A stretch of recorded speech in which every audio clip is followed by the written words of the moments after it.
उधर 1 मई से 18 साल से ऊपर के सभी लोगों को वैक्सीन लगेगी। इसके लिए रजिस्ट्रेशन शुरू हो गया है, लेकिन अब कई खामियां भी सामने आ रही हैं।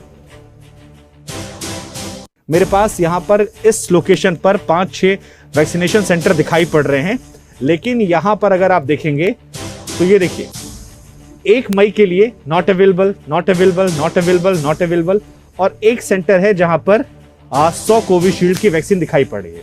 यानी 6 सेंटर में से सिर्फ एक सेंटर है जहां पर इस वक्त अगर बात की जाए तो आपको कोविड की वैक्सीन दिखाई पड़ रही है। हालांकि इसमें भी एक पेच है। आप यहां जब क्लिक करते हैं तो यहां पर लिखकर आया था कि ये 45 साल के ऊपर लोगों के लिए है। यानी कि ये देखिए minimum age limit for booking 45+, 45+, 45+, 45+, 45, और ये सभी में है। और एक भी जगह पर 18+ का ऑप्शन नहीं दिया गया है। अब इससे एक बात साफ है कि सरकार जो कह रही है कि 1 मई से हमने 18+ को वैक्सीनेट करना शुरू कर दिया है, वो अब तक यहां नहीं दिखाई पड़ रहा है। 1 करोड़ से ऊपर लोग रजिस्ट्रेशन कर चुके हैं। 2 घंटे में 80 लाख लोग रजिस्ट्रेशन किया, लेकिन उनका शेड्यूलिंग नहीं हो पाया कि कहां पर वैक्सीनेट किया जाएगा, कैसे किया जाएगा, क्या चीजें होंगी। कोरोना के आंकड़े पूरे देश के लिए डराने वाले हैं, चाहे बात की जाए नए केस की या फिर होने वाली मौत की। हर मोर्चे पर डरावना रिकॉर्ड बनाने का सिलसिला लगातार जारी है। आज जो आंकड़े आए हैं वो वाकई में बहुत ज्यादा परेशान कर रहे हैं।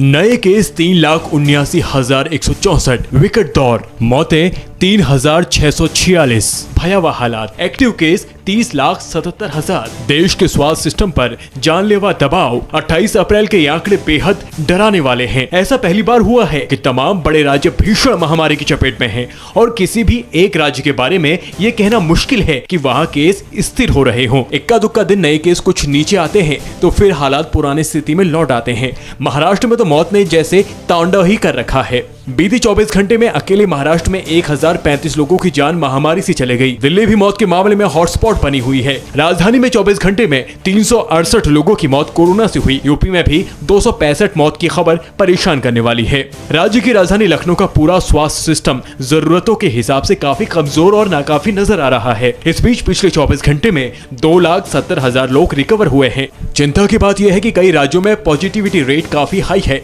जो थमने का नाम नहीं ले रहा। उधर वैक्सीन की कीमतों पर अब उठ रहे सवाल खत्म हो सकते हैं। सीरम इंस्टीट्यूट ने कोविशील्ड की कीमत घटाकर 300 रुपए कर दी है। कई राज्य सरकारों ने वैक्सीन की कीमत पर सवाल उठाए थे। उधर केंद्र ने सीरम इंस्टीट्यूट के आधार पूनावाला को वाई कैटेगरी की सुरक्षा देने का फैसला किया है। आखिरकार सीरम इंस्टीट्यूट ने कोविशील्ड की कीमत घटा दी है। राज्यों को अब ये वैक्सीन 300 रुपए प्रति डोज के हिसाब से मिल सकेगी। सीरम के सीईओ आधार पूनावाला ने ट्वीट कर बताया कि अब राज्यों को वैक्सीन की एक डोज 400 रुपए की जगह 300 रुपए में दी जाएगी।